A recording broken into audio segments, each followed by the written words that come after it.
इस खबर के प्रायोजक हैं Lohia Nagar Mount Carmel high school, Gyansthali high school और LMC कम्युनिकेशन।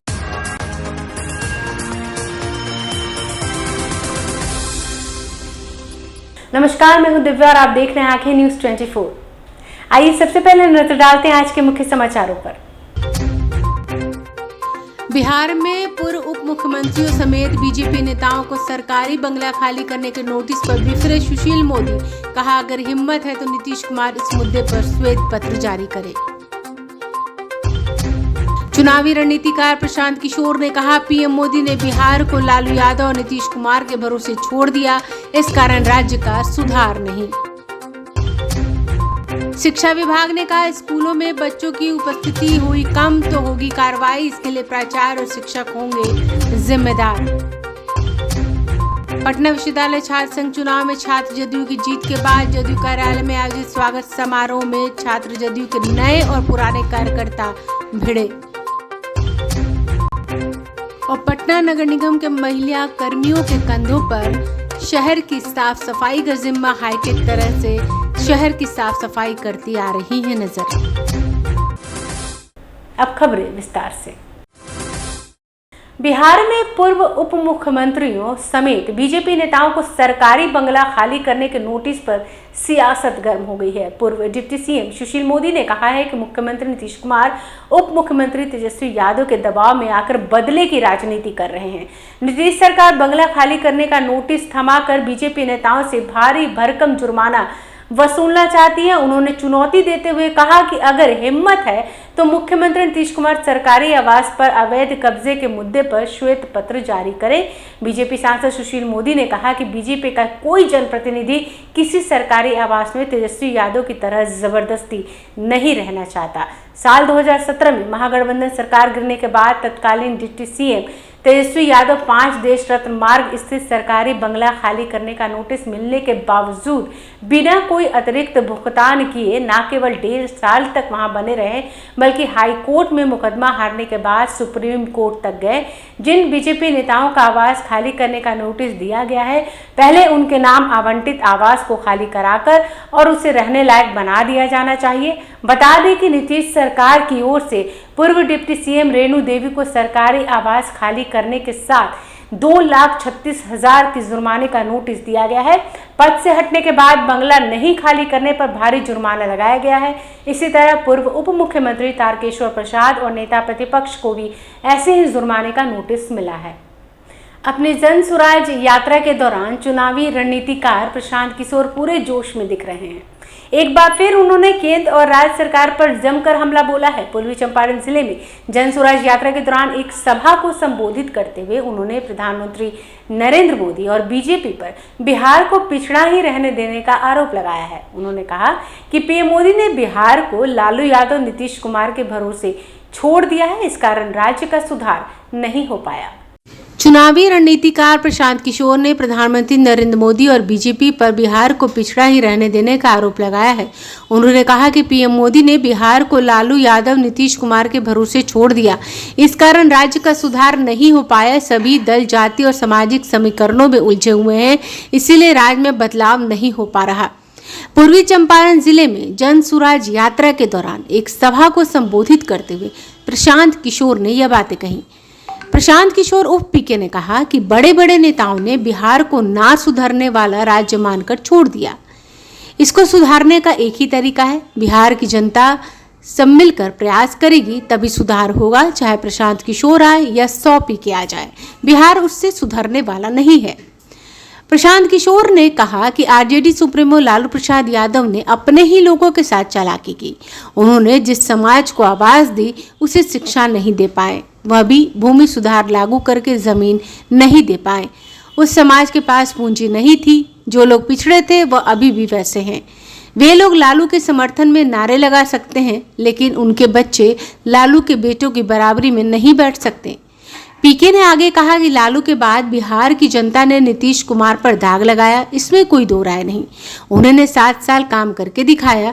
2005 के बाद राज्य में सुधार होता दिखा, मगर 2014 में लोकसभा के चुनाव में नीतीश कुमार चुनाव हार गए। फिर उन्होंने मान लिया कि बिहार में विकास से कुछ होने वाला नहीं, समीकरण बनाकर किसी तरह पद पर बने रहना एकमात्र उपाय है।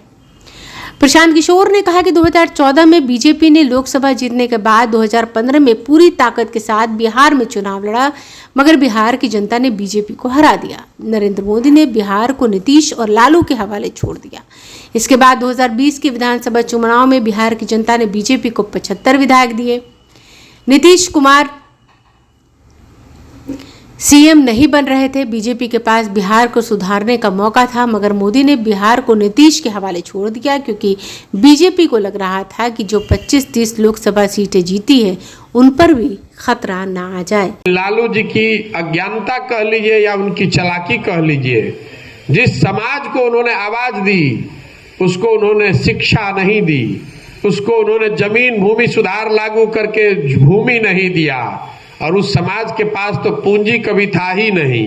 तो वो जो लोग पिछड़े वंचित रह गए वो आज तक वैसे ही रह गए। वो लालू जी के समर्थन में आवाज लगा सकते हैं, लेकिन लालू जी के बराबरी में उनके बच्चे कभी बैठ नहीं सकते हैं। फिर इस राज्य ने नीतीश कुमार पर दाव लगाया। नीतीश कुमार भी 5-7 साल तक उन्होंने काम भी करके दिखाया, इसमें भी कोई मानने में दिक्कत नहीं है।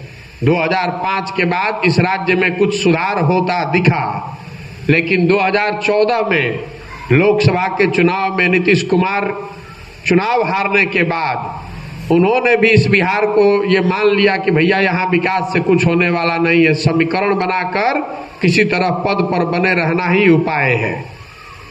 फिर हम लोगों ने मोदी जी का भी दौर देखा। अभी एक सज्जन जो आपने पहले बताया कि आपके लिए मोदी जी के लिए बहुत आपके मन में सम्मान है, होना चाहिए, कोई दिक्कत नहीं है।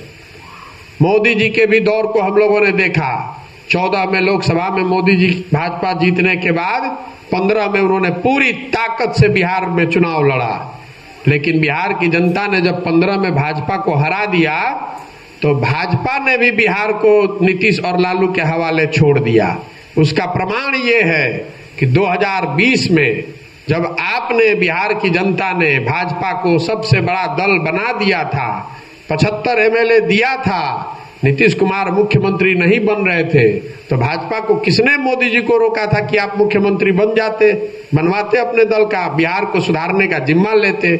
लेकिन भय इतना है यहाँ के सामाजिक समीकरण का कि मोदी जी और भाजपा ने भी बिहार को छोड़ दिया कि भैया नीतीश जी आप ही बनिए। इसलिए छोड़ दिया कि कहीं 25-30 एमपी जो जीत कर जा रहा है दिल्ली, उसमें कहीं कोई खतरा ना हो जाए। तो जिस बिहार को बड़े बड़े नेताओं ने और दलों ने छोड़ दिया, न सुधर पाने वाला राज्य मानकर छोड़ दिया है, उसको सुधारने का एक ही तरीका है, बिहार की जनता जग कर अगर मिलकर प्रयास करेगी तभी सुधार आ जा सकता है।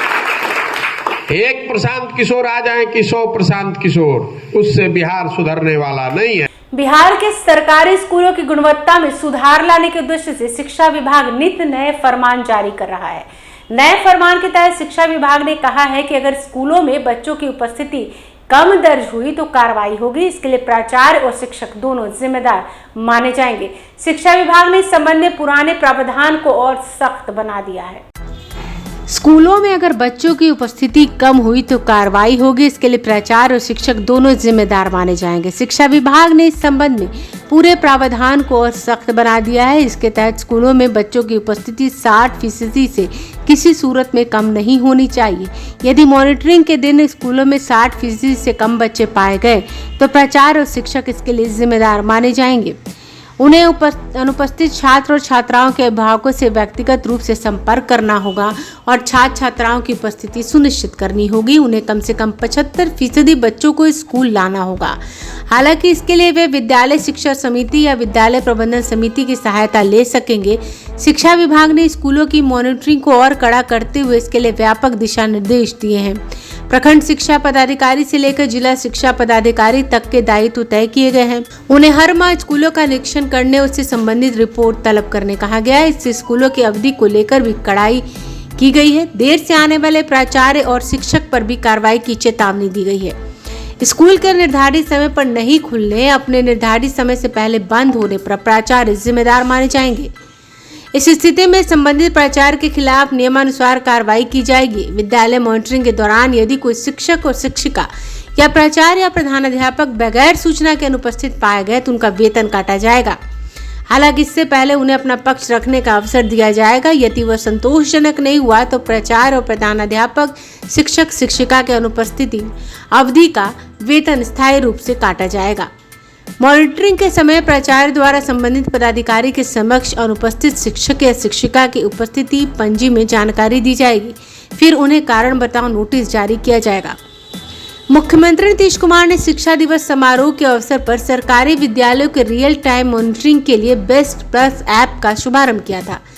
शिक्षा विभाग ने इसी ऐप के माध्यम से प्रारंभिक, माध्यमिक और उच्च माध्यमिक विद्यालय के नियमित मॉनिटरिंग का निर्णय लिया है। विद्यालय में राज्य सरकार की गाइडलाइन के अनुपालन को देखा जाएगा कि उसका अनुपालन हर हाल में सुनिश्चित कराना है। शिक्षा विभाग ने प्रखंड से लेकर जिला स्तर तक स्कूलों की मॉनिटरिंग का निर्देश दिया है। इसके तहत प्रखंड शिक्षा पदाधिकारी को 25 विद्यालयों का निरीक्षण करना होगा। इसके तहत 20 प्रारंभिक और 5 माध्यमिक उच्च माध्यमिक विद्यालय शामिल हैं। कार्यक्रम पदाधिकारी को 15 विद्यालयों का निरीक्षण करना है। इसमें 10 प्रारंभिक और 5 माध्यमिक उच्च माध्यमिक विद्यालय शामिल हैं। इसी तरह जिला कार्यक्रम पदाधिकारी प्रारंभिक और माध्यमिक उच्च माध्यमिक विद्यालयों का निरीक्षण करना है। जिला शिक्षा पदाधिकारी प्रारंभिक और माध्यमिक उच्च माध्यमिक विद्यालय का निरीक्षण करना है। ब्यूरो रिपोर्ट, आंखें न्यूज़ 24।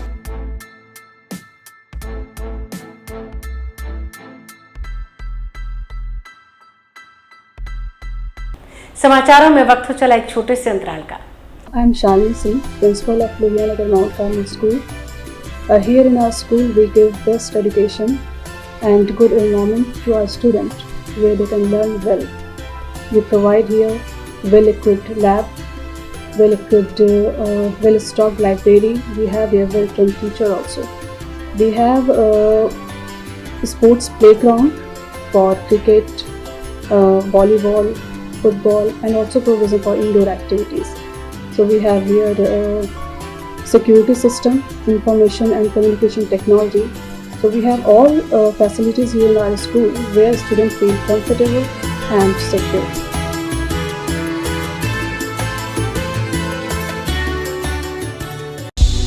क्या आप पत्रकारिता के क्षेत्र में अपना कैरियर बनाना चाहते हैं?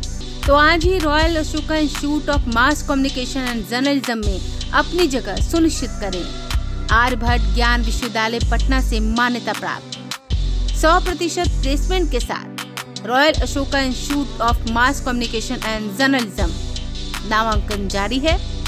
हमारा पता है DS/16 गायत्री मंदिर के समीप, कंकड़ बाग, पटना 8,20,000। आप हमें संपर्क भी कर सकते हैं। हमारा मोबाइल नंबर है 9955456126। ब्रेक के बाद आपका फिर से स्वागत है।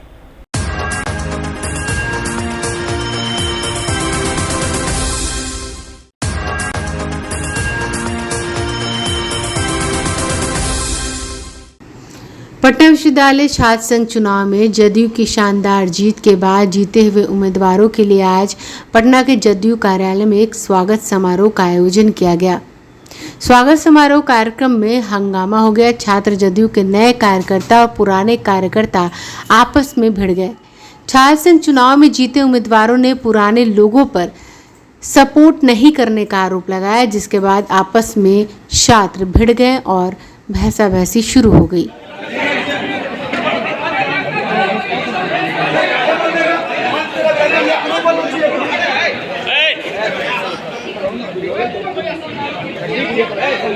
दिमाग नहीं है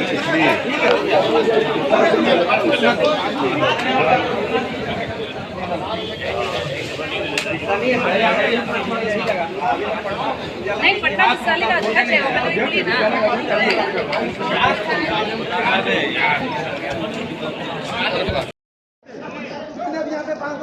मजाक मत कीजिए सब लोग। नहीं भैया, हम भी 5 साल विश्वविद्यालय में संगठन को समय दिए थे। 10 साल से हम भी पार्टी, तो हम भी यहाँ ना विश्वविद्यालय है। क्या बोलने का कोई जरूरत नहीं था, कोई जरूरत नहीं था बोलने का। माहौल में निकालिए, ये मन से बोलने का कोई जरूरत ही नहीं था। इस चीज को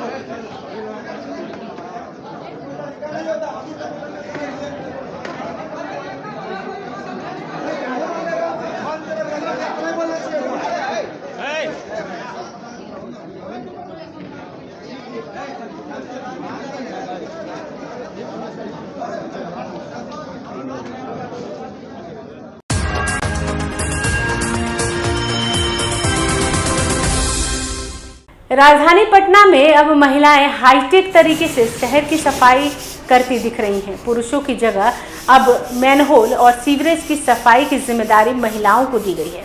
पटना नगर निगम द्वारा महिलाओं को मैनहोल का ढक्कन हटाने से लेकर मशीन द्वारा सफाई तक की जिम्मेदारी दी गई है, जो राजधानी पटना में बखूबी महिलाएं कर रही हैं। गंगा नदी के नाम पर महिलाओं की टीम बनाई गई है। प्रत्येक ग्रुप में 5 महिला शामिल हैं जो साफ सफाई में लगी हुई हैं। महिलाओं की माने तो उन्हें इस कार्य में काफ़ी अच्छा लग रहा है। घर का काम करने के बाद वह अब राजधानी पटना की साफ सफाई कर रही हैं।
ऊंचा हो जाएगा।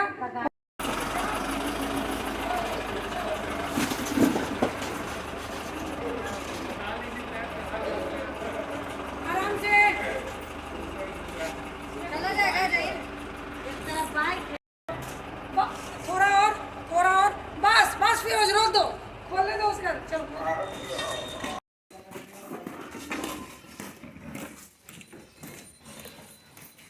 आइए एक बार फिर नजर डालते हैं आज के मुख्य समाचारों पर। बिहार में पूर्व उप मुख्यमंत्रियों समेत बीजेपी नेताओं को सरकारी बंगला खाली करने के नोटिस पर बिफरे सुशील मोदी। कहा, अगर हिम्मत है तो नीतीश कुमार इस मुद्दे पर श्वेत पत्र जारी करे। चुनावी रणनीतिकार प्रशांत किशोर ने कहा, पीएम मोदी ने बिहार को लालू यादव और नीतीश कुमार के भरोसे छोड़ दिया, इस कारण राज्य का सुधार नहीं। शिक्षा विभाग ने कहा, स्कूलों में बच्चों की उपस्थिति हुई कम तो होगी कार्रवाई, इसके लिए प्राचार्य और शिक्षक होंगे जिम्मेदार। पटना विश्वविद्यालय छात्र संघ चुनाव में छात्र जदयू की जीत के बाद जदयू कार्यालय में आयोजित स्वागत समारोह में छात्र जदयू के नए और पुराने कार्यकर्ता भिड़े और पटना नगर निगम के महिला कर्मियों के कंधों पर शहर की साफ सफाई का जिम्मा हाईटेक तरह से शहर की साफ सफाई करती आ रही है नजर। अगर आपने अभी तक हमारे चैनल को सब्सक्राइब नहीं किया है तो हमारे चैनल को जल्द से जल्द सब्सक्राइब करें, लाइक करें, शेयर करें और कमेंट करें। बाकी खबरों के लिए देखते रहिए आंखें न्यूज़ 24, नजर हर खबर पर।